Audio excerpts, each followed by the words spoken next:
guys, mga araw alam na ba ng lahat ng malaking issue ngayon tungkol sa issue ng aggressive block, mabigat na issue ngayon ng BRP.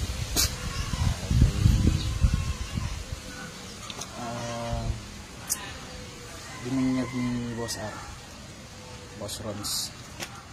So ngayon medyo nagkaroon tayo ng pandarambot dito sa ating build kasi halos puro GRP na to. Tapos may karoon ng ganang issue sa GRP na yung product daw gawan China na. So medyo nanlumo tayo doon para sa mga small builder, lalo na siguro yung mga nag-straight GRP. Talagang halos lahat nila sa mga GRP na. Yung sa mga negosyante natin dyan mabigat na masyo talaga to kasi tatamaan yung negosyo nila.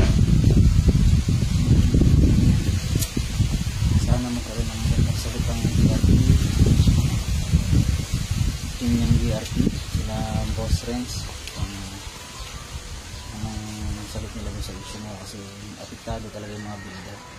Tuloy ko nag-umpisa pa lang ako, yung motor ko hindi pa, kumbaga hindi pa kumpleto, pero pinipilit natin kumpletohin kasi nagkaroon ng issue na ganito. So medyo nakakapanlumo kasi siyempre pag-ipunan natin yung mga pyesa natin tapos malalaman natin made in China hindi pala Thailand. Shit, diba? Masakit kasi hindi naman budget meal yung pyesa ng GRP, medyo may kabigatan, masakit sa bulsa. Dito sa nalaman natin ito medyo nakakalupan-lumo. Sana magkaroon ng sabutang team ng GRP kapag dito sa issue na ito. At kung napalayan sa kanya ng iba ito yung RS dami sa issue na ito. Isa rin yun sa mga Boss R na China rin, mas production sa China. So sana